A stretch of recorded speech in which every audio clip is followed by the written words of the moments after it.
I was just an ordinary guy, working a regular 9 to 5 job, stuck in a cycle of complacency. My life had become a routine. Wake up, work, come home, eat, sleep, repeat. Every day felt the same, and while I didn't hate my job, I definitely didn't love it either. There was something inside me, though, a nagging feeling that I was meant for more. I had big dreams, but I never knew how to take the leap. That all changed one night, when I found myself scrolling through Reddit and stumbled upon a post about side hustles. The post was from a guy who started making extra money by selling custom t-shirts online. He shared how he turned a small investment into a thriving business, and it got me thinking, what if I could do that? I wondered. I wasn't the most artistic person, but I knew my way around design software, and I'd always loved graphic design as a hobby. So, I decided to start a small t-shirt business as a side hustle, just to see if I could make a little extra cash on the side. Little did I know, this decision would completely change the course of my life. The first step was to figure out how to make the shirts. I did a bit of research and found print-on-demand services where you could design your own graphics, and they would print and ship the shirts for you. The idea was genius. I wouldn't have to buy inventory or deal with shipping. All I had to do was design the shirts and market them. I spent the next week creating a handful of designs, focusing on niche topics that I knew people were passionate about, like quirky phrases, funny memes, and pop culture references. I set up an online store, using Shopify, and launched it with barely any expectations. To be honest, I wasn't even sure if anyone would buy anything, but I thought it would be fun to try. The first few days were slow. No sales. Then, after about a week, I got my first order. It wasn't much, but it was a sign that my idea could actually work. I kept designing more shirts and slowly started seeing some traction. I made my first sale, then another, and another. It wasn't huge money, but I was making enough to cover the cost of the shirts and maybe buy a nice dinner every now and then. But then something clicked. A design I had made, a simple shirt with a pun on it, went viral on Instagram. I started getting tagged in posts, people were sharing my designs, and sales started pouring in. By this point, I was hooked. What had started as a fun side project was becoming something more.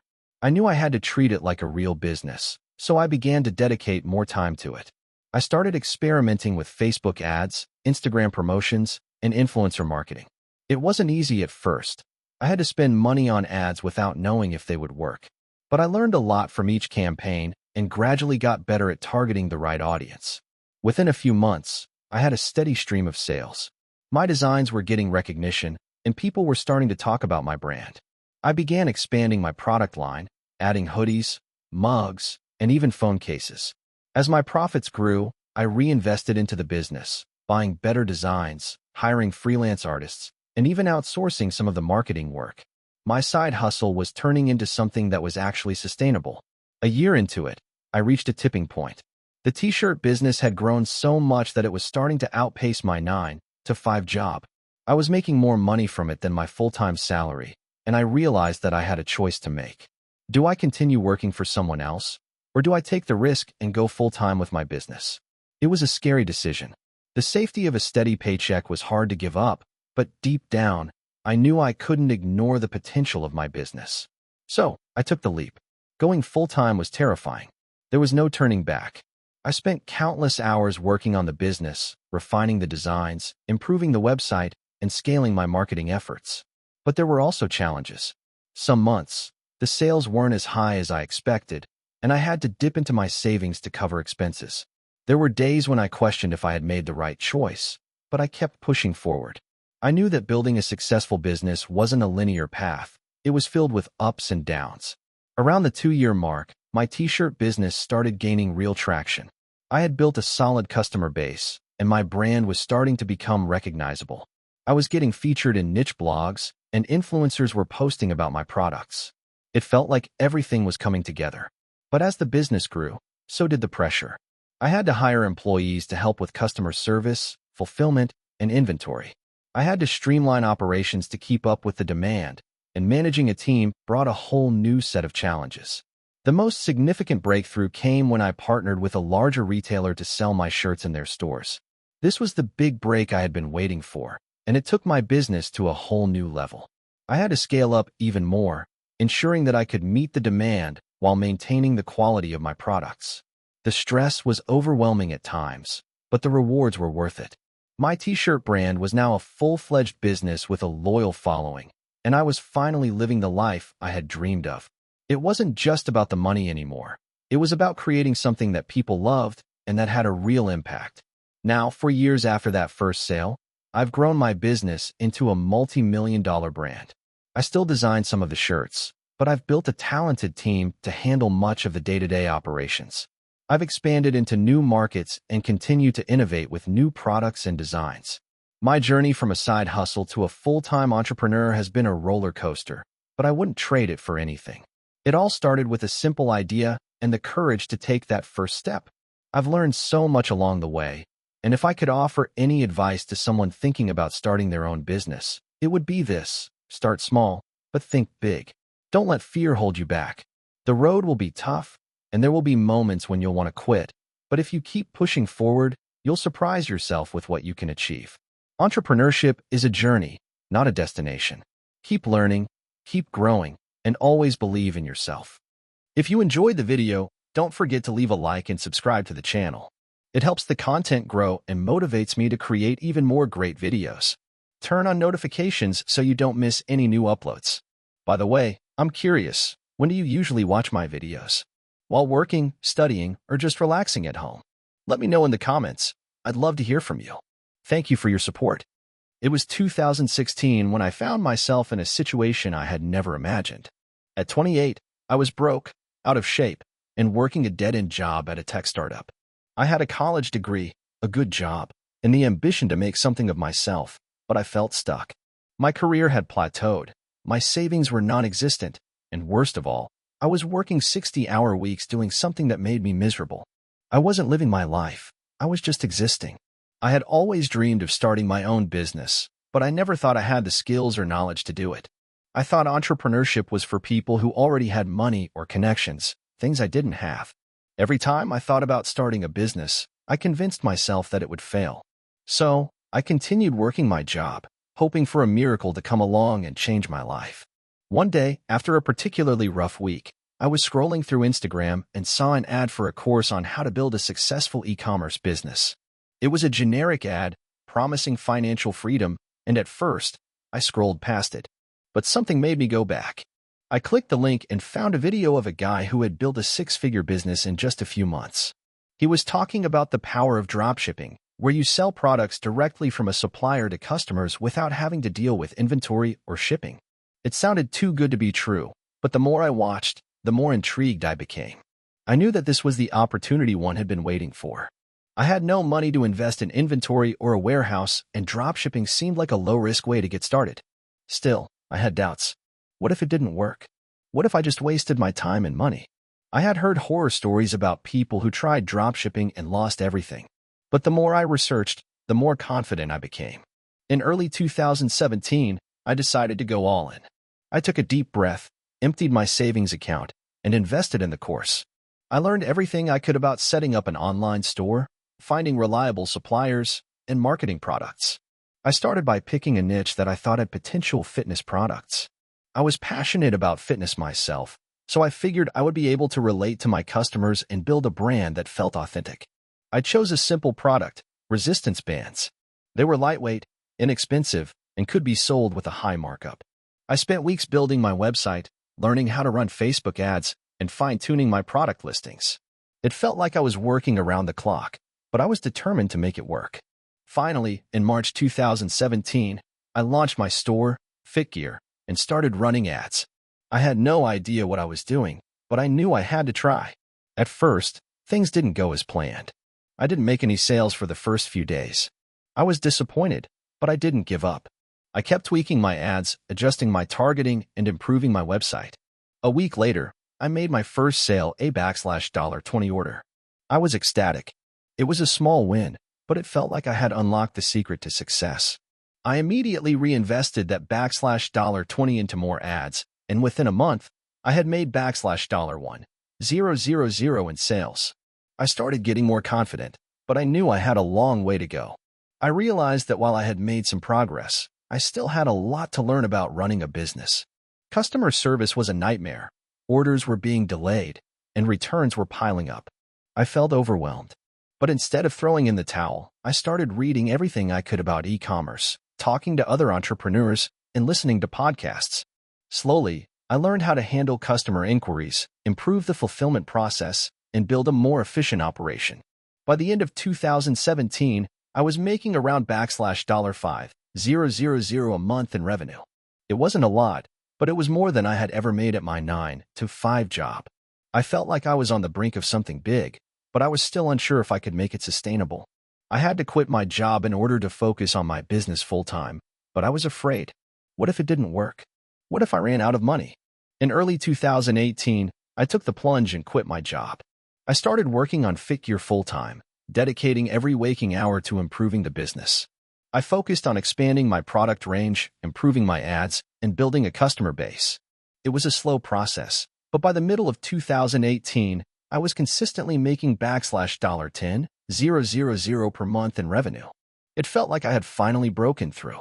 I was able to hire a couple of part-time employees to help with customer service and marketing, which allowed me to focus on scaling the business even further. The next challenge came in 2019. I realized that while dropshipping was a great way to start a business with minimal investment, it wasn't going to take me to the next level. My margins were too thin, and my customers were starting to demand faster shipping times. The shipping delays from China were becoming a problem, and I needed to find a better solution. After months of researching alternatives, I decided to invest in buying inventory in bulk and using a US-based fulfillment center. It was a big risk, but I knew it was the only way to scale without sacrificing quality and customer satisfaction. In 2020, the pandemic hit, and I thought my business was doomed. People were tightening their budgets, gyms were closing, and my sales started to drop. But I didn't give up. Instead, I shifted my focus to home fitness equipment, which had exploded in demand. I started selling dumbbells, kettlebells, and yoga mats. I also introduced a new product line of fitness apparel, which became a hit. By the end of 2020, my revenue had skyrocketed to over $1 million. Now, in 2023, FitGear has grown into a seven-figure business. We've expanded our product line to include everything from supplements to workout gear, and we've built a loyal customer base that trusts our brand. I have a full-time team, a warehouse, and an established online presence. I'm proud of what I've built, but I know that the journey is far from over. Looking back, I can't believe how far I've come. What started as a small, struggling side project has now become a thriving business that changed my life. The road wasn't easy, and there were plenty of times when I wanted to quit. But every time I faced a setback, I learned something new and adapted. If there's one thing I've learned along the way, it's that success isn't about avoiding failure. It's about learning how to persevere through the tough times. I'm living proof that anyone, regardless of their background or circumstances, can build a successful business if they're willing to put in the work. If you have an idea and a passion, don't wait for the perfect moment. Just start. Keep learning, keep pushing, and you'll be amazed at what you can achieve. I'm a 28-year-old entrepreneur who started my business with just $200 in my bank account. I'm going to tell you how a random idea turned into a multi-million-dollar company. It all started when I was working a 9-to-5 job that I absolutely hated. I was stuck in a cubicle, answering emails, and making small talk with coworkers about weekend plans. Every day felt the same. I had this gut feeling that I was meant for something more, but I couldn't figure out what that was. To make matters worse, I was struggling financially. I had student loans, credit card debt, and I was barely scraping by. One night, after an exhausting day at work, I found myself scrolling through Reddit, looking for inspiration. That's when I came across a post from someone who started a business with a unique twist on a traditional idea. It was a small e-commerce store that sold niche products that weren't widely available in the market. The idea was simple, but the success story behind it was incredible. It hit me. I could do something like that. But what niche could I tap into? I spent hours that night brainstorming ideas. Eventually, I stumbled upon a problem that I realized a lot of people had, but no one was addressing. It was related to a hobby I loved, photography. I've always been an amateur photographer, and one of the challenges I often faced was finding camera accessories that were functional and affordable. Most of the time, I had to settle for generic, low-quality products that didn't last. That's when the idea hit me. I could create high-quality, affordable camera gear that was specifically designed for the needs of casual photographers. I knew nothing about manufacturing, sourcing, or branding, but I was determined. I spent the next couple of weeks researching the industry, learning everything I could about camera gear, suppliers, and how to create a brand that people would trust. I didn't have much money, so I started small. I found a local manufacturer who was willing to produce a small batch of products for me. My total investment was around $200, just enough to place the first order. The next step was creating a website. I had no experience in web design, but I used a simple website builder to create an online store. I also created social media profiles and started posting about the products I was selling. I didn't have a large following, but I knew that if I could connect with the right people, my business would grow. I started reaching out to photography influencers, offering them free products in exchange for reviews and shout-outs. At first, the responses were slow, but then one influencer with a decent following agreed to feature my products in a video. The response was overwhelming. I began receiving messages from photographers who were excited to try out the products. Sales started trickling in, and for the first time, I felt a glimmer of hope. That's when I decided to take the leap. I quit my 9-to-5 job and started working on my business full-time. I knew it was a risky move, but I felt like I had nothing to lose. For the first few months, it was a grind. I worked around the clock, often staying up late to answer customer inquiries, improve the website, and find ways to get my products in front of more people. I also reinvested every penny I made back into the business, whether it was for more inventory or marketing. I wasn't making much money at first, but I was determined to build something that could last. One day, I received an email from a major photography retailer who wanted to carry my products in their store. I almost couldn't believe it. This was the break I had been waiting for. I quickly agreed to the partnership, and it turned out to be a game changer. Sales skyrocketed, and I was able to expand my product line. As the business grew, I started hiring a small team to help with customer service, marketing, and logistics. Fast forward a year, and I had my first $1 million in revenue. I couldn't believe it. I had gone from struggling to pay bills to running a successful business. But I knew I couldn't stop there. I continued to innovate, constantly improving my products and finding new ways to market them. I also started investing in new ventures, including a photography blog that generated additional income through affiliate marketing and sponsored content. By the second year, I had grown my team to 20 people, and the business was bringing in over $5 million annually. I was able to move into a larger office and finally start enjoying the financial freedom I had dreamed of. But the best part was knowing that I had built something from nothing. My business wasn't just a source of income, it had become my passion. I had built a brand that resonated with people, and that made all the hard work worth it. Now, I'm in the process of expanding into international markets and launching new products. I've also started mentoring other aspiring entrepreneurs who want to follow a similar path. There's no formula for success, but I can tell you that persistence, creativity, and a willingness to take risks are key. I've learned so much along the way, and I'm excited for what the future holds. The journey hasn't been easy. There have been countless setbacks, failures, and moments when I almost gave up. But in the end, it was all worth it. I went from a broke, frustrated 9-to-5 worker to running a multi-million-dollar company that I'm incredibly proud of. If there's one thing I've learned, it's this. Sometimes the greatest opportunities come from the most unexpected places. If you've got a dream and a little bit of drive, anything is possible. I was just 22 when I started my business. Young, naive, and a little too ambitious, but I was convinced that I had the next big idea. It wasn't a groundbreaking invention or a revolutionary concept, but I had a passion for something that I thought could change my life. A niche clothing line that combined comfort and style in a way that no one had done before.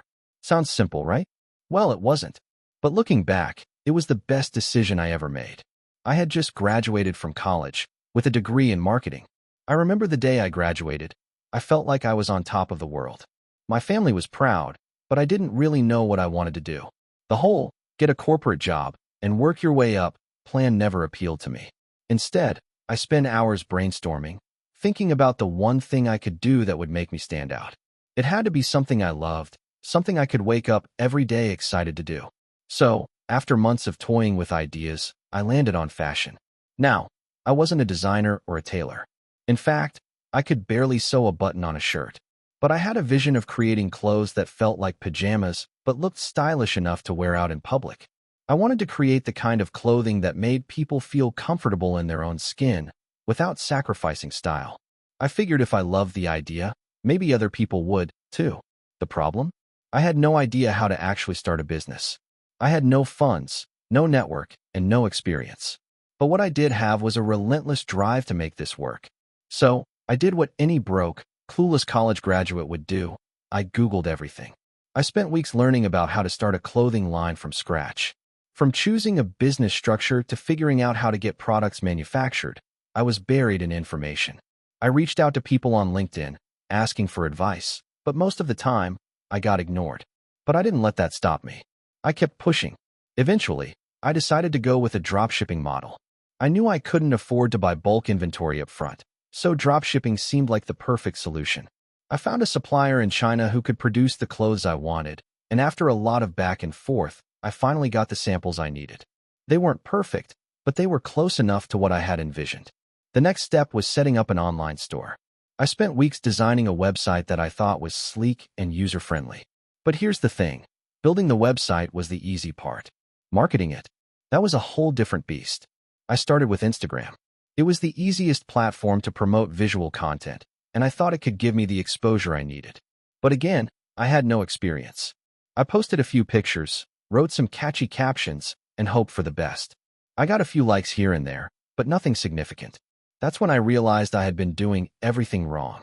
I was treating my Instagram account like a personal profile rather than a business.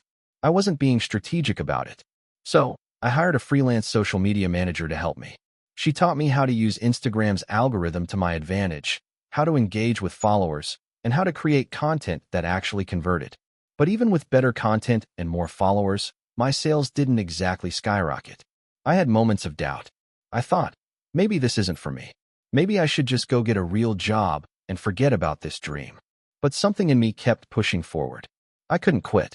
I'd come this far, and I wasn't about to give up just because things weren't working out as smoothly as I had imagined. At this point, I had spent months, probably even a year, working on this business. I'd learned more about e-commerce, digital marketing, and fashion than I ever thought I would.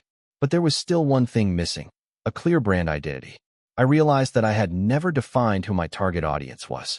I was so focused on making clothes I liked that I didn't consider the needs of my potential customers. So, I did some market research. I reached out to people who had engaged with my posts, asked them about their shopping habits, their style preferences, and what they felt was missing in the fashion industry. Slowly, I started to piece together the puzzle. My target audience was young professionals, people who wanted to look good but didn't want to sacrifice comfort. They were the type of people who worked from home, went to brunch with friends, and needed versatile clothes that could transition from day to night. Once I figured that out, I rebranded. I created a clearer message, refined the design of my clothing line, and adjusted my marketing to appeal directly to this group. The results? Gradual but steady growth. Slowly but surely, sales started coming in. I wasn't getting rich overnight, but I was making enough to keep the business running and reinvest in it. I started offering limited-time promotions, collaborating with influencers, and running targeted ads on Facebook and Instagram. The more I learned about my audience and how to reach them, the more successful my business became. Then came the turning point. One day, I got an email from a popular online retailer who had seen my brand on social media. They were interested in featuring my clothing line on their platform. At first, I thought it was a scam. But after a few emails back and forth, I realized it was legit. The retailer had a huge audience, and being featured on their platform could skyrocket my sales. I jumped at the opportunity. The next few months were a blur. My orders tripled, then quadrupled. I had to hire more people to help with production, packaging, and shipping. I was working 16-hour days, barely sleeping, but I didn't care. My dream was finally becoming a reality. Now, almost 4 years later, my business is thriving. I have a team of employees, a dedicated customer base, and a brand that people recognize. I'm no longer struggling to make ends meet. In fact, I've been able to expand into new product lines and even open a brick-and-mortar store. But what I've learned through all of this is that success doesn't come from having the perfect idea or even the perfect execution. It comes from persistence. It comes from getting knocked down, picking yourself back up, and continuing to push forward even when the odds are against you. There were countless moments when I thought about giving up, but I kept going because I truly believed in my vision. Looking back, I can't believe how far I've come. And if you're reading this, Maybe you're just starting your journey or considering giving up. Don't. Keep going. It might take longer than you expect, and there will be times when it feels like you're not making any progress. But if you stay the course, you'll get there. I was just another broke kid living in a small town when I first got the idea. I had just finished high school, unsure of what to do next, like so many others. I knew I didn't want to work a 9-to-5 job forever, but at the same time, I had no idea where to start. I had always been an idea person, constantly dreaming up different business ventures, but I never had the guts to follow through. It was one night, sitting in my basement, scrolling through Reddit, like I did most nights, when I saw a post about a small e-commerce business that had started with almost nothing and eventually turned into a multi-million-dollar company. That post stuck with me, and I couldn't stop thinking about it. I didn't have any money, but the more I thought about it, the more the idea seemed simple enough. Why not try something myself? I had a friend, Ben, who was already running a small dropshipping business, and he was making enough to pay his bills and more. We had talked about business before, but it always felt like he was way ahead of me. He was always buying new equipment, upgrading his website, and tweaking his advertising strategy. He had confidence I couldn't even imagine. One afternoon, I called him up. Hey, man, can you tell me how you started? Like, for real. I'm thinking of trying something myself, but I have no idea where to begin. Ben laughed a little, probably because he knew I was more of a dreamer than a doer. But he didn't discourage me. Instead, he gave me a crash course on the basics, how to choose a niche, how to find suppliers, how to set up a website, and most importantly, how to not give up. He emphasized that the first few months would suck. Sales would be slow, advertising would feel like a waste of money, and I'd probably feel like I was spinning my wheels. But he told me that if I kept pushing through, the payoff could be worth it. I had no idea if it would work, but I was willing to take the risk. I was young, broke, and had nothing to lose. If it didn't work, I could always go back to my normal life. I decided to sell something simple, something I loved, and that I knew people would pay for. It was the middle of winter, and I was obsessed with the idea of thermal clothing, specifically heated jackets. I'd seen ads for them online and thought they were awesome, but I hadn't seen any high-quality ones at a reasonable price. I thought, why not create an online store that offers the best, most affordable heated jackets? I spent the next few weeks doing research. I contacted suppliers on AliExpress, negotiated prices, and learned about shipping times and customs. Setting up the website was a whole different beast. I spent nights watching YouTube videos on how to design a clean and functional e-commerce site. I didn't want to go overboard. I wanted a no-frills, easy-to-navigate online store. I settled on Shopify, since it seemed like the most beginner-friendly option. After a lot of late nights and a ton of trial and error, I finally launched my store. I was proud, but also terrified. I had spent weeks making everything perfect, but now I had no idea if anyone would buy anything. The website looked great to me, but would other people feel the same way? I started promoting the store on Facebook and Instagram. I had a small budget for ads, so I targeted a specific audience, people who loved outdoor activities or lived in cold climates. At first, the sales were slow. Like, painfully slow. A few orders trickled in, but I was nowhere near breaking even. The shipping took longer than I anticipated, and customers started complaining.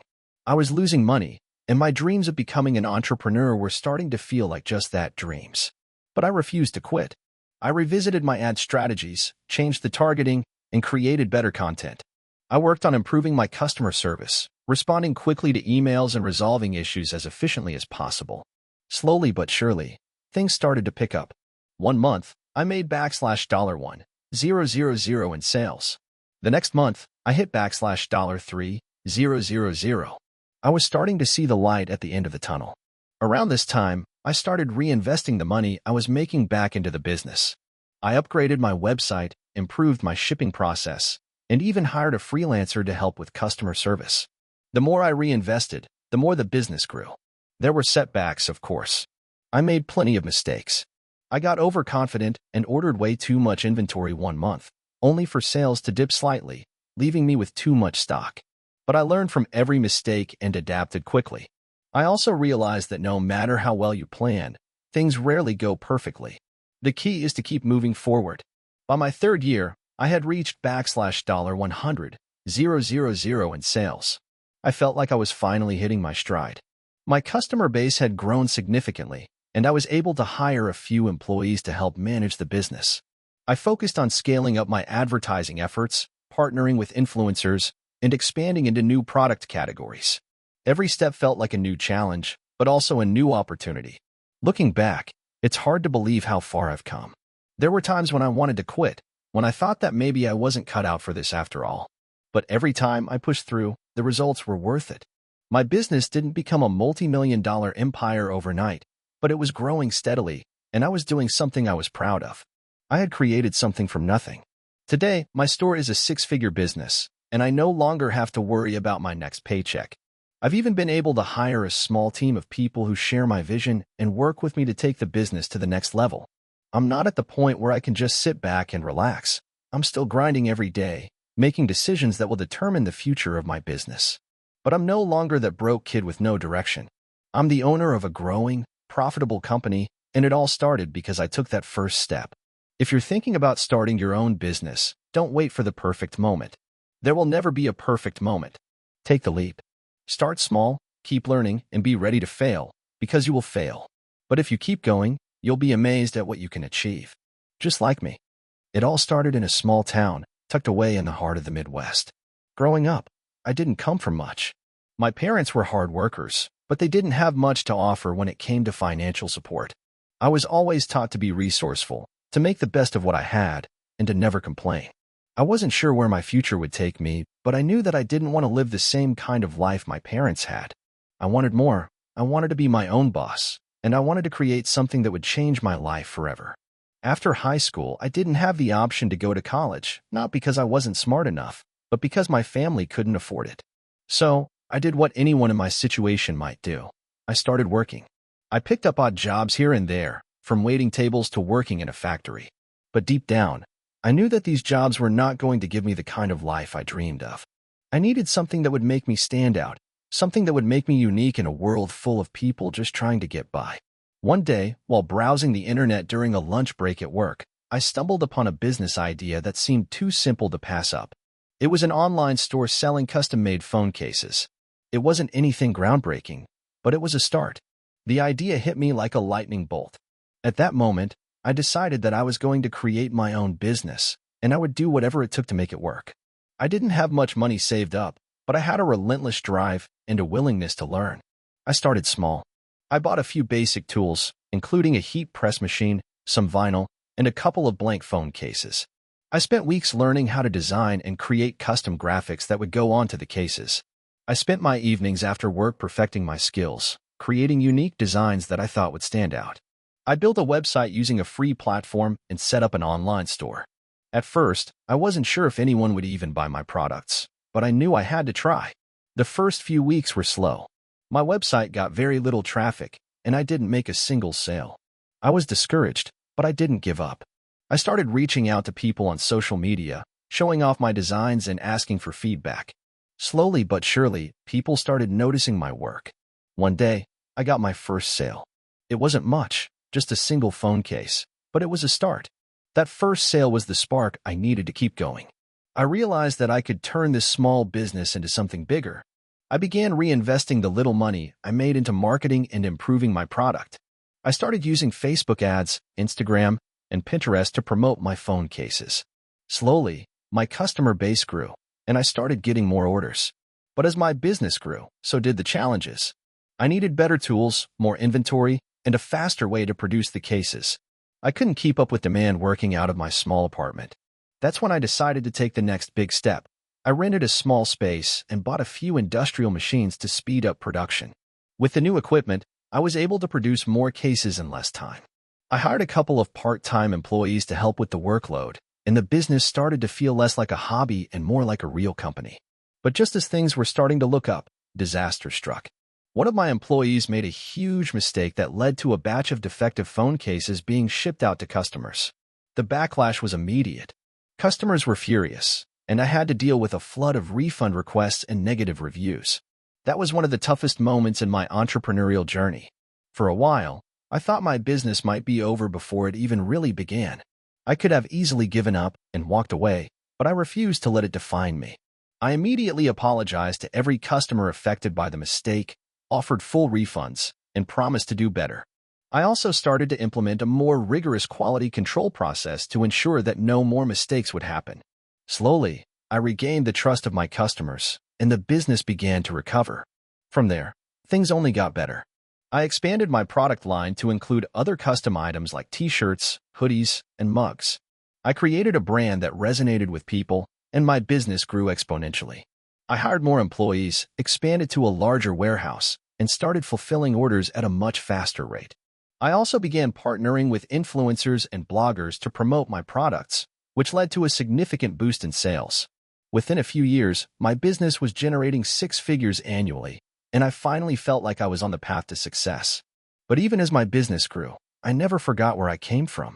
I always stayed grounded, and I made sure to reinvest in my team, my products, and my customers. I spent time listening to feedback, making improvements, and always finding ways to innovate. I also gave back to the community, donating a portion of my profits to local charities and helping others who were trying to build their own businesses. Looking back, I can hardly believe how far I've come. There were so many times when I doubted myself, when I questioned if I was doing the right thing, but every setback was just a stepping stone toward success. My business is now thriving, and I'm able to live the kind of life I once only dreamed about. I've learned that being an entrepreneur isn't just about making money. It's about solving problems, learning from mistakes, and never giving up, no matter how difficult things get. I've now sold the business to a larger company, but the lessons I learned along the way have stayed with me. I don't know what the future holds, but I'm ready for whatever comes next. I built something that I'm incredibly proud of, and it all started with a simple idea and a lot of hard work. If I can do it, anyone can. I was never the typical entrepreneur. In fact, for most of my life, I was just a guy with a normal job, working 9 to 5, living paycheck to paycheck. But everything changed when I hit my mid-30s and realized that life was passing me by. I had a decent salary working for a corporate job, but I was stuck in a rut, feeling like I wasn't living up to my full potential. So, I started to dream. And in those dreams, I saw myself as the owner of my own business, calling the shots, doing things my way. But I had no idea where to start. It wasn't like I came from a family of entrepreneurs. My parents were both teachers, and their advice to me was always to find a stable job with benefits, save for retirement, and never take too many risks. But as I watched my friends climb the corporate ladder, I couldn't shake the feeling that I was missing out on something bigger. So, after a few months of brainstorming and trying to come up with a game plan, I decided I was going to start a business. The problem was, I had no experience in business.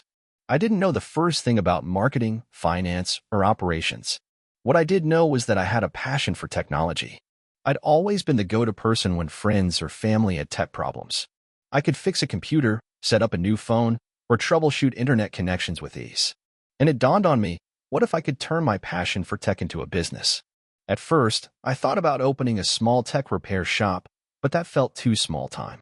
It wasn't scalable, and I wanted something bigger.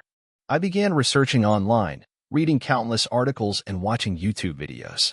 I even took a few online courses on digital marketing and entrepreneurship. The more I learned, the more confident I became. The tech industry was booming, and I realized there was an opportunity for me to create an online tech service platform that helped people solve their tech issues remotely. In my mind, it sounded perfect. I could build a website, offer remote tech support, and charge a reasonable fee for my services. The idea seemed simple enough, but when I started to actually build the platform, I hit roadblock after roadblock. The website design was awful. The payment system didn't work properly. I had no idea how to market it. Worst of all, I was working on a shoestring budget, so I had to do everything myself. I couldn't afford to hire anyone, and I was living off my savings, hoping the business would take off. For months, I struggled. I spent countless hours tweaking the website, trying to make it look professional. I created social media pages, hoping to attract clients, but I barely got any traction. In the early days, I got only a handful of requests, and most of them were from people I knew personally. The few customers I did manage to get were incredibly difficult to work with. They expected miracles, and when I couldn't solve their problems immediately, they would leave bad reviews. It was frustrating beyond belief, but I didn't give up. Every time I thought about quitting, I reminded myself why I started in the first place. I wanted more out of life. I wanted to break free from the 9 to 5 grind. I knew that building a successful business would take time, effort, and sacrifice, but I believed it was possible. So, I kept going. As the months passed, things started to get a little easier. I learned how to optimize my website for search engines, and my social media posts began to attract a small but loyal following. I offered free consultations to build trust with potential clients, and slowly but surely, people started paying for my services. Still, it wasn't exactly smooth sailing. I had to deal with everything from technical glitches to customer complaints, and I spent most of my days working nonstop. But the real breakthrough came when I decided to scale my business. Instead of offering only one-on-one remote tech support, I expanded to include instructional videos, online courses, and tech tutorials. I hired a few freelancers to help with video editing and content creation, and I began to build a brand around my services. This shift allowed me to reach more people and offer more value. As I refined my business model, my income started to increase. I was no longer living paycheck to paycheck. I was earning more than I had ever made at my corporate job. Fast forward to today, and I'm running a successful tech service business that has completely transformed my life. I no longer feel trapped by the corporate grind, and I have the freedom to work from anywhere. I've built a team of talented individuals who help me manage the day-to-day operations, and I'm continually growing my brand with new products and services. I can't believe how far I've come since those early days of struggling to get my website off the ground. Looking back, I realized just how much I underestimated the challenges of entrepreneurship. It's not just about having a good idea. It's about being resilient, learning from your mistakes, and constantly adapting. There were times when I wanted to give up, when I questioned whether I was making the right decision. But every time I faced adversity, I pushed through, and that determination has paid off. Starting a business is hard, but it's also incredibly rewarding. If there's one thing I've learned, it's that you don't need to have all the answers right away. You just need to take that first step, no matter how scary it seems. And if you keep pushing forward, even when things don't go according to plan, you'll eventually get to where you want to be. Now, I get to wake up every morning excited about the work I do. I have the freedom to choose my own schedule, work with clients I enjoy, and make an impact in the tech world. It wasn't an overnight success, but after years of hard work and dedication, I'm finally living the life I always dreamed of. If I can do it, so can you. I grew up in a small town where the idea of being an entrepreneur was about as foreign as flying to Mars. My parents were hard workers. My dad worked at the factory, and my mom worked at the local grocery store. It was a simple life, but it wasn't one that inspired big dreams. I'd always been a dreamer, though. I had visions of running my own business, being my own boss, and building something that could change my life, and maybe the world. But there was one huge problem. I had no idea how to get started. After high school, I went to college to study business, thinking that the degree would be the key to unlocking the future I dreamed of. The thing was, the classes were dry, and all the professors seemed more interested in teaching theory than real-world application. I felt out of place, even though I was supposed to be in my element. I was the kind of person who learned by doing, not reading textbooks and writing papers. One day, while I was in a coffee shop trying to study, I overheard a conversation between two entrepreneurs who were discussing how they had built their businesses from scratch. They were talking about taking risks, learning from failure, and making decisions on the fly. They seemed so sure of themselves, and I felt like I was missing out on the most important lessons. That day, I made a decision. I would stop waiting for the perfect moment and start building something on my own. I didn't have much money. In fact, I had very little. But I did have a deep passion for tech and innovation, and I started looking for ways to combine that passion with my newfound desire to become an entrepreneur. I had an idea for an app that could help small businesses improve their customer relationships by making communication more efficient. I didn't know how to code, but I knew that if I wanted to succeed, I had to learn fast. The next few months were a blur of self-study, late nights, and trial and error. I started learning how to code through online courses, reading blogs, and watching tutorials. At first, it was incredibly frustrating. I'd spend hours trying to fix bugs in my code, only to end up breaking something else. But each mistake was a lesson, and slowly, I began to understand how to make my app work. By the time I had a basic prototype, I felt a mix of excitement and fear. I had no idea if it would actually work, but I had to try. I started reaching out to small businesses, offering them free trials of the app. Most of them ignored me or politely declined, but some were intrigued. Slowly, I built a small customer base. The feedback was invaluable, and over time, I improved the app based on what users wanted. The real breakthrough came when one of my early customers, a local restaurant owner, told me that my app had helped them double their bookings in just a few weeks. I was stunned. I had always believed in my idea, but hearing real-world success stories made everything feel worth it. This was the turning point I'd been waiting for. At that point, I knew I had to take things to the next level. I didn't have a ton of money to invest in marketing, but I did have a lot of determination. I reached out to a few influencers in the tech space, offering them a free trial of my app in exchange for an honest review.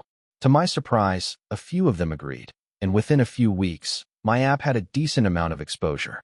The downloads started rolling in, and businesses were signing up left and right. Despite the momentum, things weren't easy. Running a business meant wearing a lot of hats. I was the CEO, the marketer, the customer service rep, and the coder all at once. I was constantly juggling responsibilities, and it felt overwhelming at times. But I had a vision, and I wasn't about to let anything stop me. After about a year, I reached out to some potential investors to help scale my business. I remember the first pitch meeting like it was yesterday. I was nervous, my hands were shaking, and I could barely speak without stumbling over my words.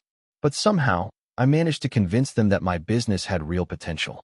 A few weeks later, I received my first round of investment. It wasn't a huge amount, but it was enough to hire a small team and really start growing the company. With more resources at my disposal, I was able to focus on refining the app even further. I hired a talented group of developers, marketers, and designers who shared my vision.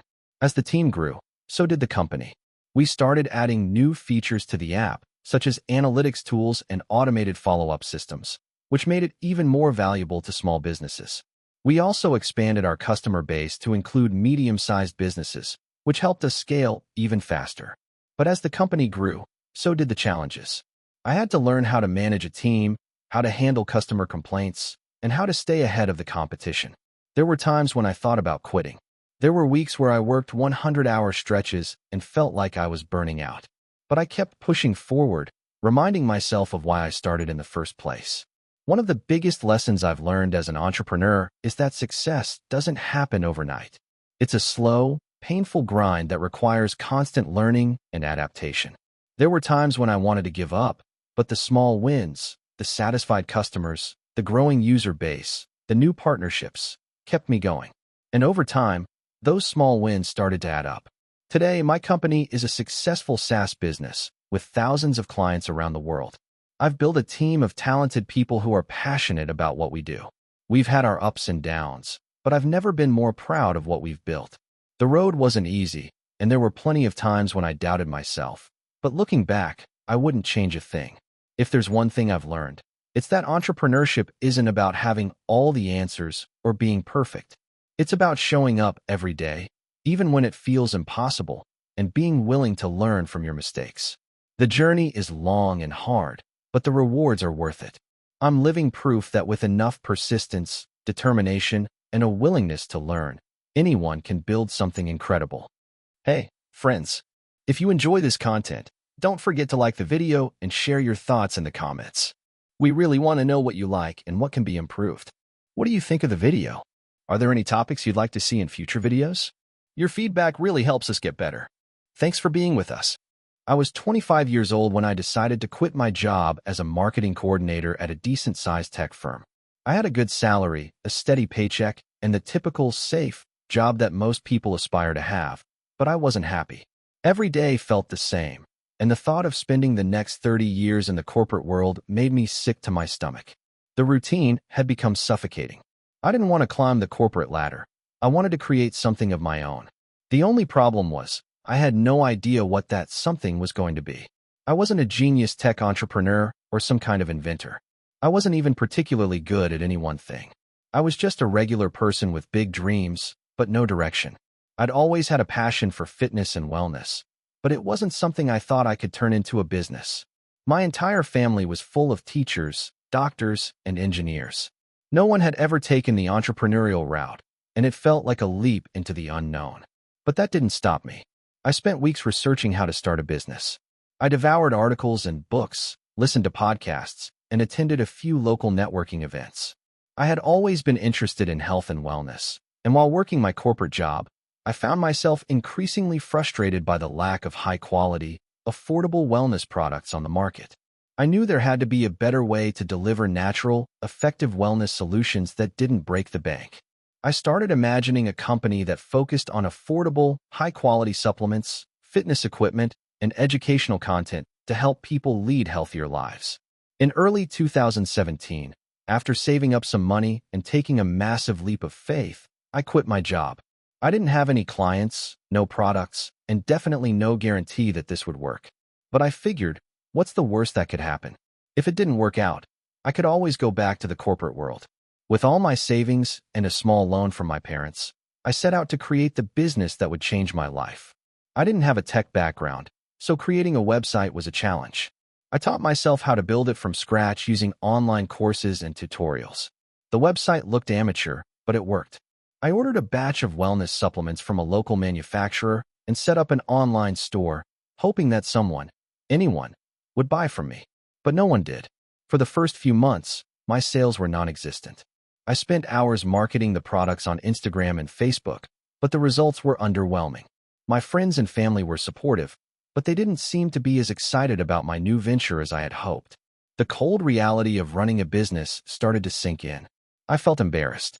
I had quit a steady job to chase a dream that, at that point, felt like it was slipping further away by the day. I'll be honest, I almost gave up. I even started sending out job applications again. But before I could hit send, I realized something. I hadn't put in nearly enough effort. I hadn't learned how to run ads properly. I hadn't built a community around my brand, and I hadn't even begun to tap into the power of email marketing or influencer partnerships. I knew I wasn't giving it my all, and that made me frustrated with myself. So, I made a decision. Instead of quitting, I would double down. I would spend every waking hour learning how to improve and scale my business. I took another loan, this time to hire a marketing consultant. I started running paid ads on Facebook and Instagram, and slowly, but surely, sales began to trickle in. They weren't huge, but they were steady. At least I knew there was a glimmer of hope. By the end of 2017, my sales had reached about $3,000 per month. It wasn't a fortune, but it was enough to keep me motivated. I reinvested every penny into the business, hired a small team to help with customer service and order fulfillment, and began experimenting with different products. My focus shifted from just selling supplements to creating a complete wellness brand. I wanted to offer everything that could help people improve their physical and mental health. I launched workout programs, nutritional guides, and wellness challenges that complemented my products. By the summer of 2018, my business was finally growing. I had found my niche and started building a community. Customers were sharing their experiences with the products, and I started receiving positive feedback. I launched a podcast on wellness and fitness, which helped further grow my brand's reach. Slowly, the sales started to increase. $10,000 per month, then $20,000, then $50,000. I felt like I was living in a dream, but it wasn't all smooth sailing. In late 2019, I encountered my biggest challenge. My suppliers had trouble keeping up with demand, and shipping delays began affecting customer satisfaction. The whole operation seemed like it was about to collapse. I had invested all my money into inventory, marketing, and growing the brand, and now I was facing the possibility of losing it all. I spent days on the phone with suppliers, working tirelessly to resolve the supply chain issues. But I knew I had to do more than just fix the logistics. I needed to create a brand that would stand out from the competition and foster long-term customer loyalty. I decided to invest in quality content and customer service, something that most brands overlook. I launched a fitness community platform where customers could interact, share their fitness journeys, and get advice from experts. I also offered 24/7 customer support to ensure no one was left feeling frustrated with their orders. By 2020, things began to turn around. The pandemic shifted more people's attention to home workouts and personal wellness, and my brand saw exponential growth. By the end of the year, my business was making over $500,000 per month in revenue. In 2021, I reached 7 figures in annual revenue, and I had a full-time team of 25 employees. But as the business grew, I realized that my initial vision had to evolve. My customers wanted more than just products, they wanted a lifestyle. So, I expanded my brand to include clothing, accessories, and even fitness tech. I started working with high-profile influencers and athletes, and my brand gained recognition as a leading force in the wellness industry. As of 2023, my business is doing over $10 million in revenue annually. We've expanded internationally, and our products are stocked in retail stores across the globe. I'm still in disbelief at how far I've come from those first few months when I almost gave up. Looking back, the road to success was anything but easy. There were times when I wanted to quit, times when I doubted myself, and times when I felt like I was drowning in stress. But each of those challenges taught me something valuable, and I learned to embrace the failures as stepping stones to success. The biggest lesson I've learned is that persistence, creativity, and adaptability are key to entrepreneurship. If you're thinking of starting a business, I encourage you to go for it. Don't wait for the perfect moment or the right circumstances because they'll never come. The hardest part is taking that first step. Once you do, you'll figure it out. Keep going, even when it seems impossible. And remember, failure isn't the end. It's just the beginning of your next big opportunity. I used to be just another person working a 9-to-5 job, thinking that the corporate world was the only way to get ahead. I had a decent job in marketing, good benefits, and the promise of a steady paycheck. But something always felt off. I found myself wondering if there was more to life than just clocking in and out each day. I kept hearing these stories of entrepreneurs who had turned nothing into something, who built their own businesses and were their own bosses.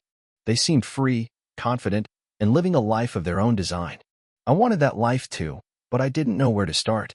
Everything changed one fateful evening when I attended a local networking event. It wasn't the kind of event I would normally go to, but a friend convinced me to join. There, I met a guy who was just like me. He had a regular 9-to-5, but he had also started a side hustle selling custom-designed phone cases online. At first, I didn't think much of it. After all, phone cases seemed like such a simple product to sell, and I didn't imagine there was much money in it.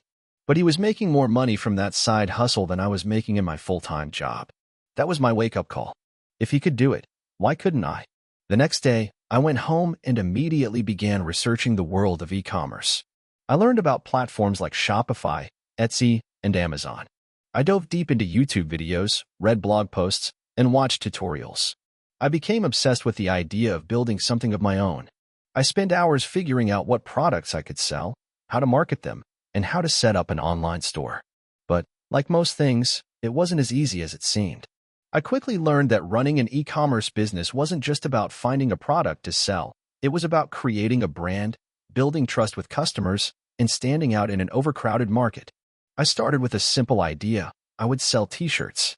But not just any t-shirts, ones with unique, witty designs that could make people laugh. I was confident that humor was the key to standing out. I'd always loved making people laugh, and I thought it would be a great way to connect with customers. The first few months were brutal. I remember spending countless hours creating designs, setting up a website, and learning how to run Facebook ads. But no one was buying. I felt frustrated, like I was wasting my time. I had spent so much money on ads, product samples, and the website that I was barely breaking even. I remember looking at my sales numbers and feeling like a failure. But something kept me going, an inner voice that told me to keep pushing, that success wouldn't come overnight. I kept testing different designs, running new ad campaigns, and refining my brand. Slowly but surely, the sales began to trickle in. It wasn't much at first, just a few orders a week, but it was enough to keep me motivated.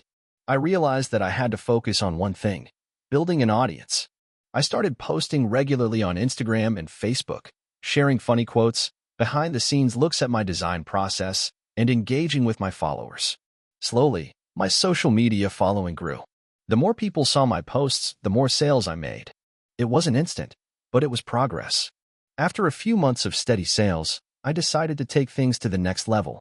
I reinvested my profits into more inventory, higher quality materials, and better marketing strategies.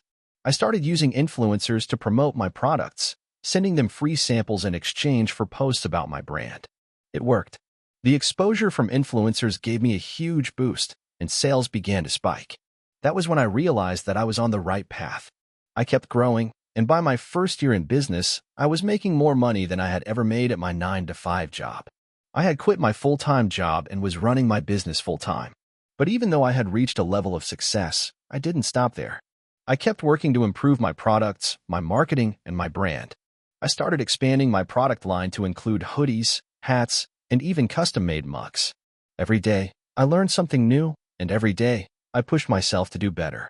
One of the most pivotal moments in my entrepreneurial journey came when I realized that my business wasn't just about selling products, it was about building a community. I began focusing more on creating an experience for my customers. I interacted with them more personally on social media, offered them exclusive deals, and even created a loyalty program that rewarded repeat customers. My customers weren't just buying t-shirts, they were buying into a brand, a community, a culture. That was when I truly understood the power of branding. A year and a half after I had started my e-commerce business, I was getting offers from larger companies to buy my brand. I was flattered, but also skeptical. I had built something from the ground up, and I wasn't sure I was ready to let it go. Instead of selling, I decided to expand even further. I launched my own clothing line and began partnering with other influencers and creators to build a bigger platform. I brought on a team to help with the day-to-day operations, freeing up more of my time to focus on strategy and growth. Now, several years later, my business is a full-fledged brand. I'm not just selling products, I'm creating an entire lifestyle. I have a loyal customer base, a team of employees who share my vision, and a level of financial freedom that I never thought possible. I've been able to travel the world, meet incredible people, and do things that once seemed out of reach. The journey has been hard, but it has been so worth it. Looking back, I can't believe how far I've come. There were so many moments when I wanted to quit, when I thought I wasn't cut out for this. But I pushed through those tough times, and now I'm living the life I always dreamed of. If there's one thing I've learned on this journey, it's that success doesn't happen overnight. It's built one step at a time. And if I can do it, anyone can. I had always dreamed of becoming an entrepreneur, but like many, I had no clue where to start. I grew up in a modest family in a small town, where opportunities seemed few, and my aspirations felt like distant fantasies. I worked odd jobs throughout high school and college, but the reality was clear. I had to get a degree, find a stable job, and climb the corporate ladder. That was the only path, or so I thought. Fast forward to my early 20s, and I landed my first real job in a tech company. It was exciting at first, bright office, great coworkers, and a decent paycheck. But soon, I started to feel suffocated. I had all these ideas, these big dreams, but the reality of the 9 to 5 grind crushed my spirit. Every morning, I felt more like a cog in a machine rather than someone with real potential. And after a few years, I had a midlife crisis at 25. I knew that I couldn't do this forever. The idea of working for someone else, of following a script that wasn't my own, was too much to bear. It wasn't until one fateful evening that everything changed. I was scrolling through social media, as usual, when I came across an ad for a digital marketing course. The idea of learning how to build businesses online caught my attention. I clicked the ad out of curiosity, and within hours, I found myself enrolled in a course on building an online business. It felt like a leap of faith, especially since I had no background in digital marketing, e-commerce, or anything remotely related. But I figured it was now or never. I was willing to bet on myself. So, I spent the next few months absorbing everything I could about online marketing, sales funnels, email lists, and more.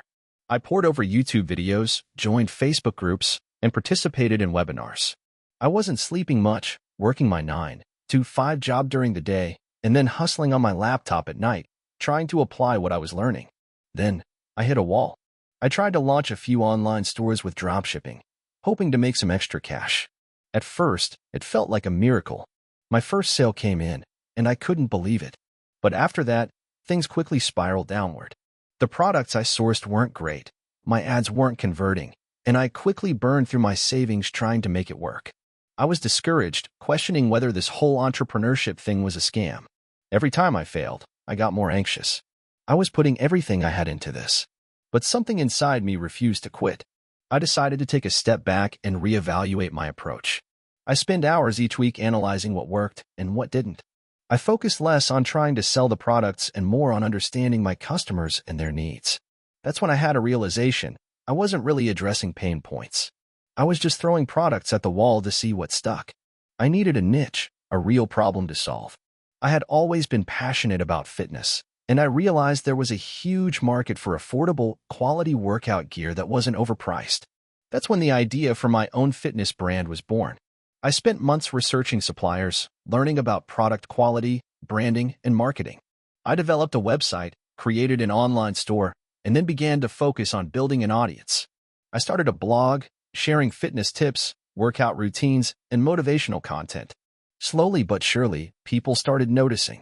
It wasn't an overnight success, but the traction was real. Sales started to trickle in. Then, they started to grow. Word of mouth spread, and my brand gained some real momentum. I reinvested every penny back into the business, optimizing my website, improving my products, and building relationships with customers. I started outsourcing small tasks, then larger ones, like customer service and order fulfillment. Within a year, my side hustle was making more than my full-time job. That was when I made the scariest decision of my life. I quit my 9-to-5 job and went all in on my business. I was terrified. My parents didn't understand. Most people around me thought I was crazy. But deep down, I knew this was my only shot at living the life I had always dreamed of. The first few months after I quit my job were a blur. There were days when I wondered if I had made the wrong decision, but those moments were fleeting. Every time I received a positive email or saw a new sale come through, I felt a renewed sense of purpose. Slowly, I began to scale. I hired more people to help with marketing, product development, and logistics. I invested in professional branding and even started running ads on social media. My business grew, but I had to keep pushing. There were setbacks, unexpected challenges, and a constant learning curve. By the second year, my brand had become recognized in the fitness space. I had expanded the product line, partnered with fitness influencers, and even started a subscription box service. That was when I knew I had finally made it. The business was no longer just a side hustle, it was my full-time career. I was living the dream I had once only imagined. I was able to travel more, work on my terms, and have the freedom I had longed for. But none of this happened without struggle. There were sleepless nights, moments of self-doubt, and plenty of times when I thought I couldn't do it anymore. Now, my company is worth millions, and I am living a life that I never thought possible. But the real lesson I've learned is this: entrepreneurship isn't a magic pill. It's about resilience. It's about pushing through failure and learning from it. It's about constantly reinventing yourself and never settling for less than what you believe you can achieve. So, to anyone out there thinking about starting their own business, let me give you this advice. Don't wait for the perfect time, because that moment may never come. Start now, even if you don't have all the answers. You'll figure it out along the way, and the journey will teach you more than you can imagine.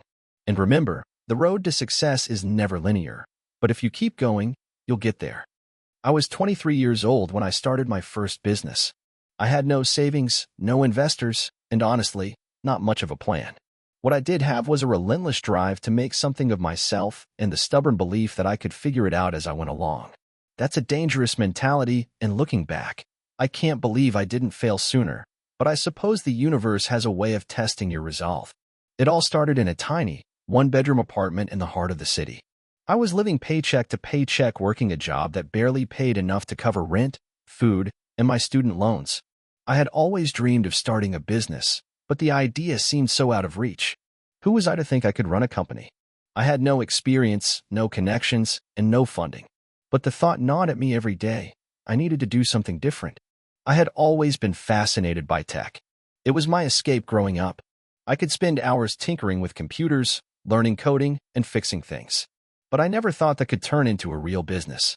Until one day, while talking to a friend, I learned that a lot of small businesses in my area struggled with technology. They didn't know how to set up websites, manage their social media, or even troubleshoot basic tech issues. That was it. The moment the idea clicked. I would start a tech consulting service for small businesses. The catch? I would offer affordable services, specifically tailored to help business owners who had no idea how to navigate the digital world. I knew this could be my way in. I spent the next few weeks hustling. I used my meager savings to buy a domain name and build a website. It wasn't much, just a simple landing page with my services and contact details. I taught myself everything I could about digital marketing, SEO, and how to make myself stand out in a crowded market. I reached out to every local business I could find, offering them a free consultation in exchange for testimonials and referrals. I even went to the local coffee shops and introduced myself to the owners. In the beginning, it was tough. I spent hours cold calling potential clients, sending emails, and visiting businesses in person. Most of the time, I got ignored, laughed off, or turned away. but every no was a step closer to a yes. And one day, after what felt like an eternity of rejection, a small bakery owner called me back. She needed help setting up her website. She was tired of paying an overpriced agency that never delivered on time. I couldn't believe it. I had landed my first client. I worked harder than I ever had before. I poured everything into building her website, making sure it was perfect. When I delivered the final product, she was thrilled. She even referred me to 2 other businesses she knew. Those referrals led to more work, and before I knew it, I had a small portfolio of clients. I was still working my day job, but I had become a weekend warrior, hustling late into the night to get projects done. In the next few months, things started to snowball. I was learning on the fly, not just about tech, but about running a business. How to negotiate contracts. How to manage my time. How to keep clients happy. How to say no when I was overloaded. It wasn't easy, but every challenge taught me something new. By the time I turned 25, I had enough clients to justify quitting my day job. I remember sitting at my desk one morning, drafting up my resignation letter. It was scary as hell. I had no guarantees that my business would succeed, but I had made a promise to myself that I would never let fear dictate my future. So, I handed in my resignation and took the leap. The next few months were a blur of growth. I hired my first employee, a young graphic designer who helped me with web design. As the business grew, I hired more people, expanded services, and built a team. We started doing social media management, content creation, and even consulting on IT infrastructure for small businesses. Each step felt like a gamble, but with every win, I built more confidence. But it wasn't all smooth sailing. There were moments when I almost gave up. Like the time I lost a major client because of a miscommunication over expectations. Or when cash flow became so tight that I had to max out credit cards just to pay my employees. There was the time a competitor copied our pricing model and undercut us, driving away some of our clients. Those were the tough times that tested my resolve. But looking back, I wouldn't change a thing. Every mistake, every failure, every setback taught me something valuable. I learned that success isn't about avoiding mistakes. It's about learning from them and pushing forward. It's about grit and persistence and the ability to keep going even when you're exhausted and overwhelmed. By the time I hit 30, my business had grown beyond anything I had imagined. We were doing 6 figures in revenue and had a small office downtown. We had a team of 15 employees, and we were serving clients all over the country. I had gone from struggling to pay rent in a tiny apartment to building a company that employed people and helped small businesses thrive. But success isn't a destination, it's a journey. And I'm still learning, still growing, still pushing to do more. Every day presents new challenges, new opportunities, and new lessons. And I wouldn't have it any other way. I'm not rich by most standards. I don't drive a flashy car or live in a mansion. But I built something that I'm proud of. And more importantly, I've learned that it's not about how much money you make, but about the impact you have on the world around you. So, if you're out there thinking about starting your own business or struggling with the ups and downs of entrepreneurship, know this: it's not going to be easy. There will be moments when you'll want to quit. But if you keep pushing forward, if you embrace the challenges and learn from the failures, you'll eventually build something that's worth all the hard work. The key is to never give up, no matter how tough it gets. It's your dream, and it's worth fighting for. I never set out to become a millionaire. In fact, I started this journey in a Walmart parking lot with $14 in my bank account, a broken phone, and a car that stalled every third start.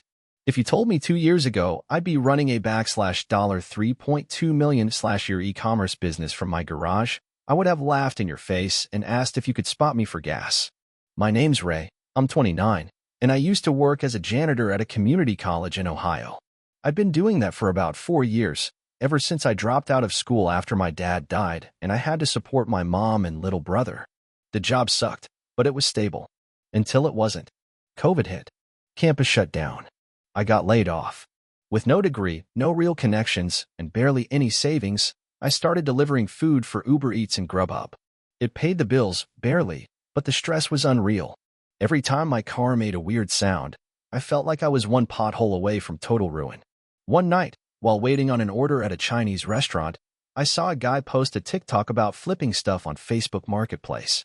Nothing new, but something about the way he broke it down, buying free items, cleaning them up, and reselling them clicked in my brain.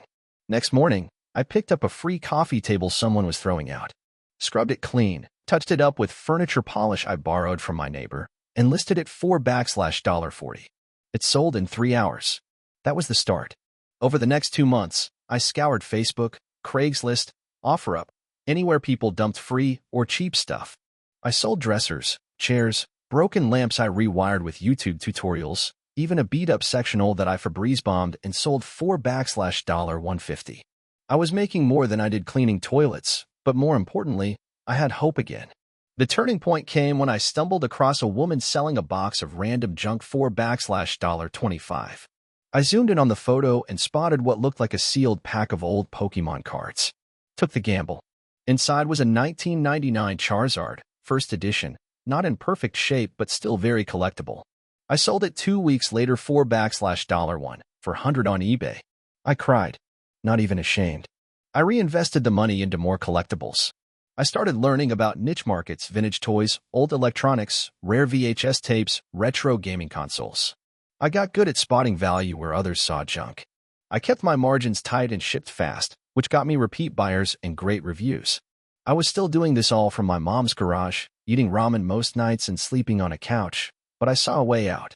In May 2022, I found a distributor in Taiwan through a Reddit post.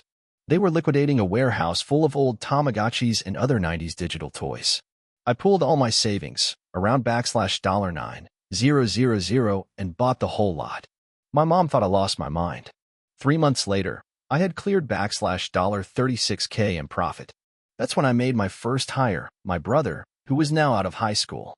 I trained him to handle listings, clean inventory, and help with shipping. We worked 14-hour days, 7 days a week. Every dollar went back into the business. No vacations. No new car.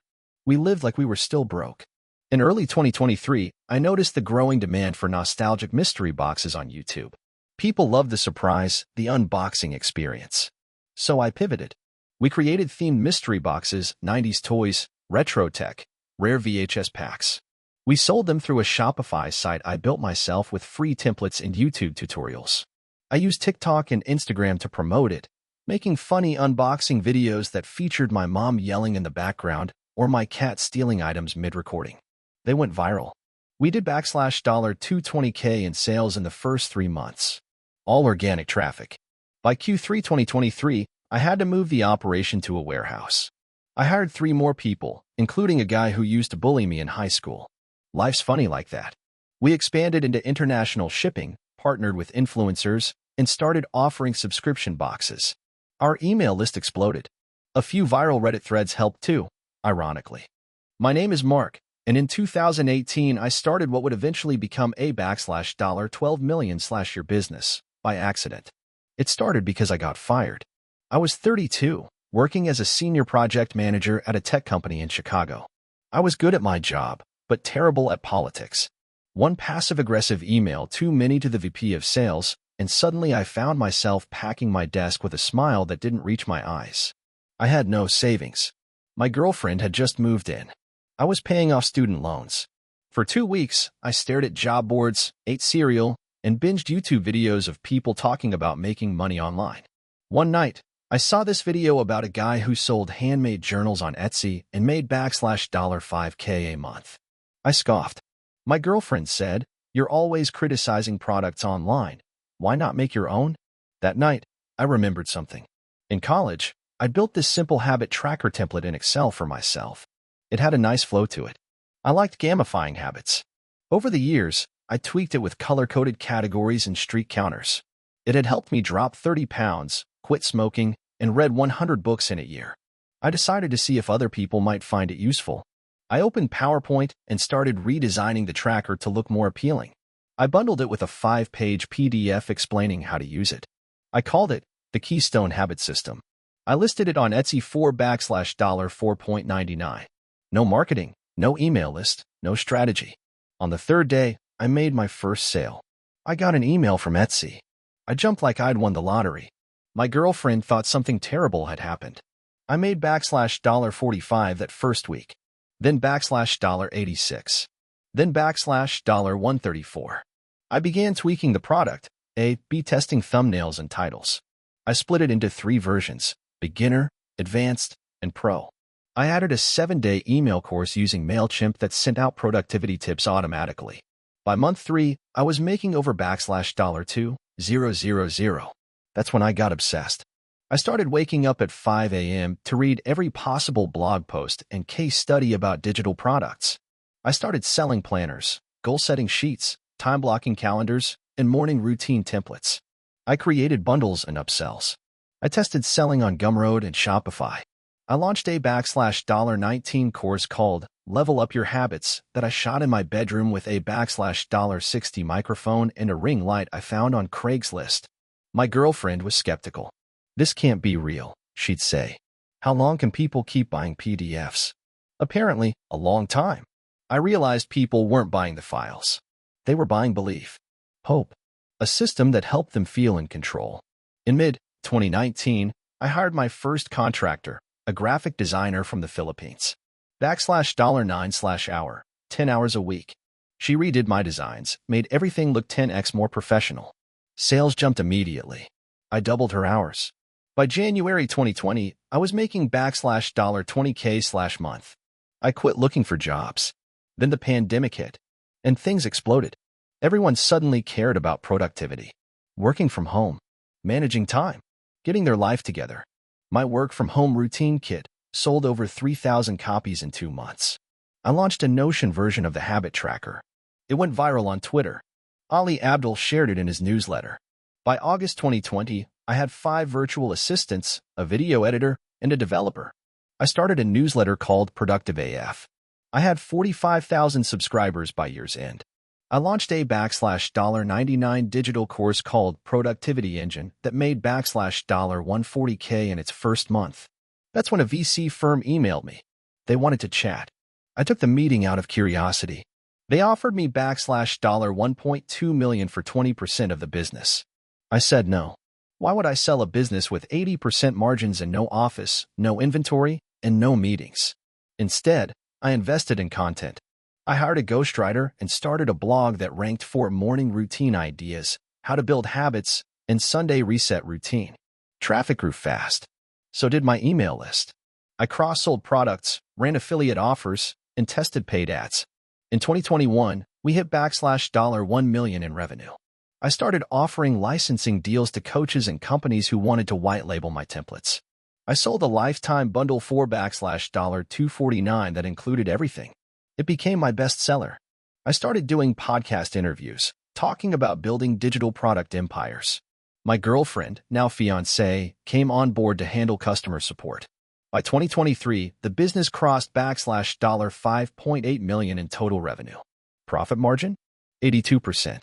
I bought us a house, paid off my student loans, gave my parents $50K as a thank you, hired my brother as our operations guy. But here's the part most people miss. This business was built off a $5 spreadsheet.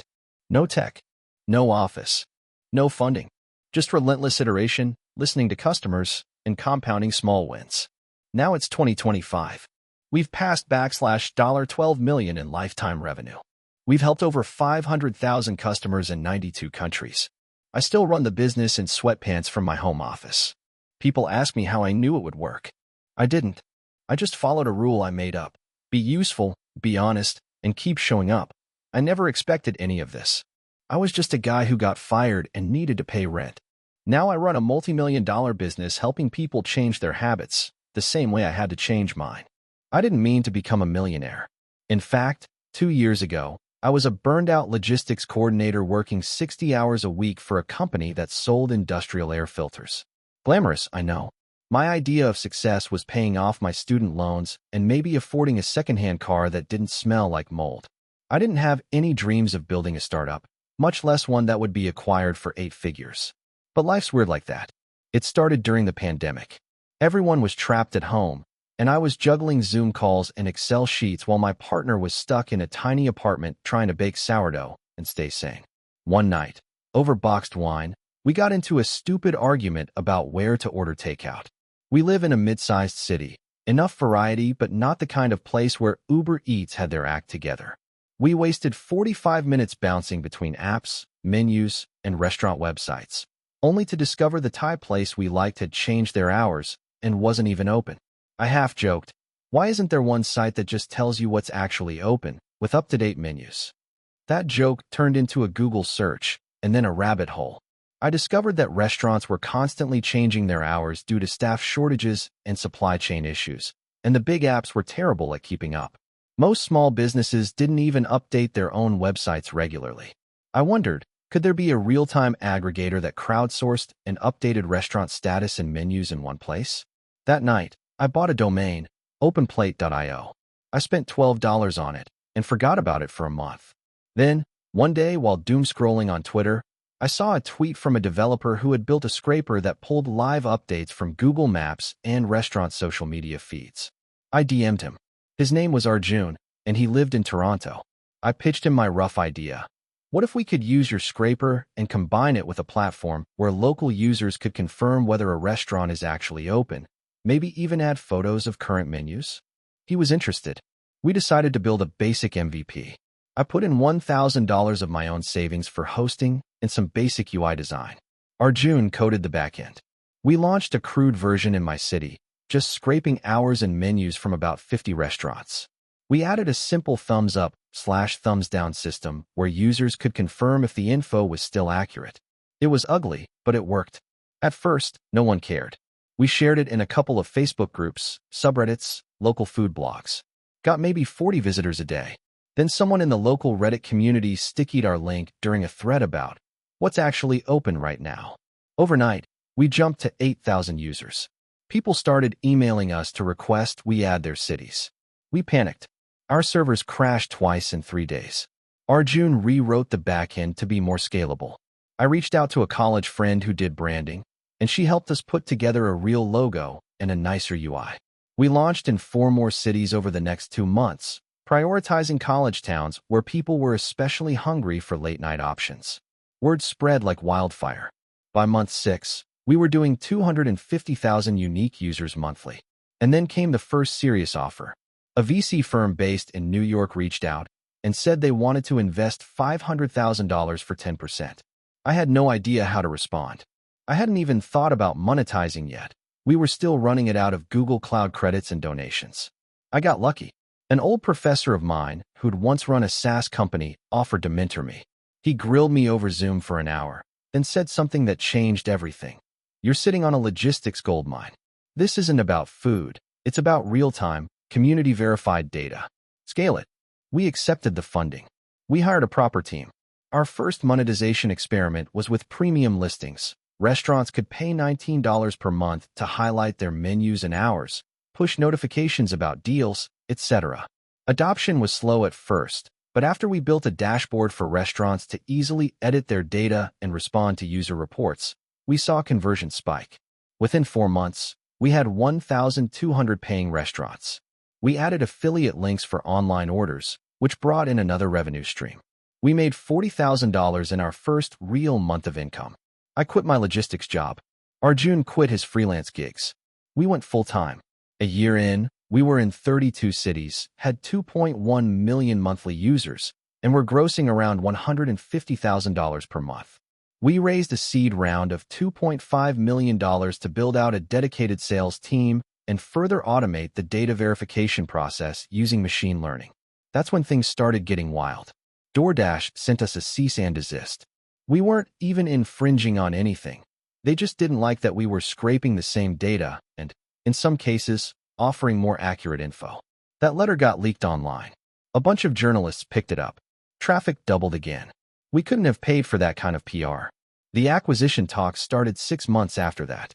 One of the big delivery platforms, not DoorDash, I'll just say that, reached out. They were impressed with our user growth. But more importantly, they saw how our real-time accuracy and user confirmation model could reduce missed deliveries, save time, and improve customer satisfaction. We were valuable, not because we delivered food, but because we helped people decide where to order. I can't disclose the exact figure, but it was a low 8-figure offer. Enough that I'll never have to work again if I don't want to. Arjun and I agreed to a 2-year earn-out, which we're halfway through. I've mostly stepped back into an advisory role while working on a new idea, not food-related this time. People ask me all the time what made it work. Was it timing? Luck? Tech? Honestly, it was all 3. We were just 2 burned-out guys with a broken UX and a good enough idea at the right moment. But what really moved the needle was listening. Really listening to what annoyed people and solving that, without trying to be a unicorn from day one. You don't need to change the world.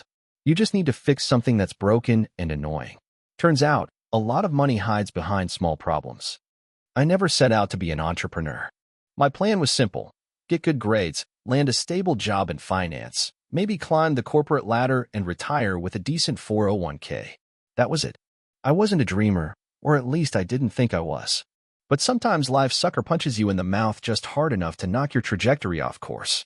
It started in 2017. I was 28, working as an analyst at a big investment firm in Chicago. Long hours, decent pay, soul slowly leaking out of my ears. I wasn't miserable, but I definitely wasn't thriving. I lived in a one-bedroom apartment with gray walls, a beige couch, and exactly 2 personal items on display: a framed college diploma and a coffee mug shaped like a basketball. Then my dad died. It was sudden. Cardiac arrest while mowing the lawn. One second he was alive, sweating and grumbling about the humidity, and the next, he was gone. My mom found him face down on the grass. She called me 2 hours later. I flew back to Minneapolis that night. The funeral was small. Dad didn't like attention, but going through his garage afterward changed my life. My dad had been a tinkerer, not in a quirky, inventor genius way, more like a refuse to throw anything away kind of guy. Old lawnmowers, busted radios, junk printers, all neatly shelved like some bizarre museum of obsolescence. But in the back corner, buried under a tarp and years of dust, I found something strange. It looked like a vending machine, but it wasn't. It was a prototype my dad had built. He'd scribbled "Fresh Box" and faded Sharpie across the front. Inside were racks, sensors, wiring, a temperature control unit. It looked like a refrigerated locker with compartments. The concept, I later realized from his notes, was genius. Local farms could preload produce into these machines, which would then be placed in apartment lobbies or office buildings, offering fresh, local food 24/7. Like a CSA box meets a vending machine. I couldn't stop thinking about it. After the funeral, I went back to Chicago. Tried to focus. Failed miserably. Every night, I reread his notebooks. He'd mapped out a business plan. Contacts at local farms. Even preliminary talks with a co-packer in Wisconsin. It was insane. My dad had never owned a smartphone, but here he was, dreaming up an IoT-enabled, farm-to-fridge food network. 2 months later, I quit my job. I had some savings and a bit of inheritance money. My mom thought I was having a breakdown. My friends were supportive in that passive, "you'll be back in 6 months" kind of way. But I wasn't flailing. I was driven. Step 1 was rebuilding FreshBox. I found an engineer on Reddit, of all places, who specialized in custom refrigeration units. We rebuilt the prototype in my garage. I coded a basic mobile app with a reservation feature. Users could select a pickup time, choose their box, veggies only, mixed, fruit heavy, and pay through Stripe. I drove to farmers markets every weekend, handing out flyers, talking to vendors, trying to convince them to give me a shot. Most ignored me. A few laughed. But one older guy, Mitch, owner of Red Birch Farms, said yes. He started loading 10 boxes a week into my single fresh box, which I had wheeled into the lobby of a co-working space downtown. I begged the building manager for a 2-month trial and offered a revenue split. He agreed, mostly because I wore him down. The first week, we sold 2 boxes. Second week, 6. By week 5, we were sold out in 2 days. The problem was scale. I needed more machines, better logistics, and actual brand. So I pitched to 3 local angel investors. All 3 passed. Too niche, one of them said. Vending machines aren't sexy, another told me. So I maxed out my credit card and built 3 more units myself. I learned to weld. Literally. I learned to solder PCBs at night and watched YouTube tutorials on cooling systems while eating instant noodles. 2020 hit, and everything changed. Suddenly, contactless food delivery wasn't niche, it was essential. Grocery stores were chaos, people were terrified, and our little fresh box in the co-working space? Still stocked, still clean, still open. We started selling out in hours. Mitch couldn't keep up, so we added 2 more farms. Then 5. I got coverage in a local newspaper.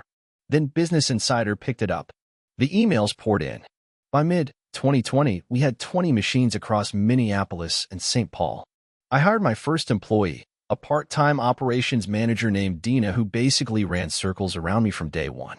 She reorganized our logistics, negotiated new delivery routes, and streamlined packaging. We saved 23% in our first month after she came on. We got our first investment that fall, $250,000 from a Minneapolis food innovation fund. I cried in my car after the check cleared. No shame. That money allowed us to build custom software for inventory tracking, hire drivers, and lease a small warehouse space. The next year was a blur. We expanded into Chicago, then Madison. We developed a partnership with a meal kit company that used our machines as drop-off points. I did my first podcast. I sucked, but people liked the story. Not because I was a visionary, but because I wasn't. I was just a guy chasing his dead dad's garage project and refusing to quit. Today, FreshBox has 180 machines in 6 states. We support over 70 local farms. Our machines now include recipe kits, eggs, dairy, even locally roasted coffee. We're profitable. Barely. But we're growing. The original prototype still sits in our HQ lobby, cleaned up and enclosed in glass. The Sharpie writing is faded, but you can still make out FreshBox scrawled across the top. Every time I walk by, I stop and smile. I never got to tell my dad he was an entrepreneur. He never thought of himself that way, but he was. And I guess, now, so am I. It wasn't the plan, but it was the path. Thank you for watching until the end. If you enjoyed this video, don't forget to like and subscribe to the channel so you won't miss new videos. Also, leave a comment. I'd love to hear your thoughts. Your support and engagement mean a lot to me. See you in the next video.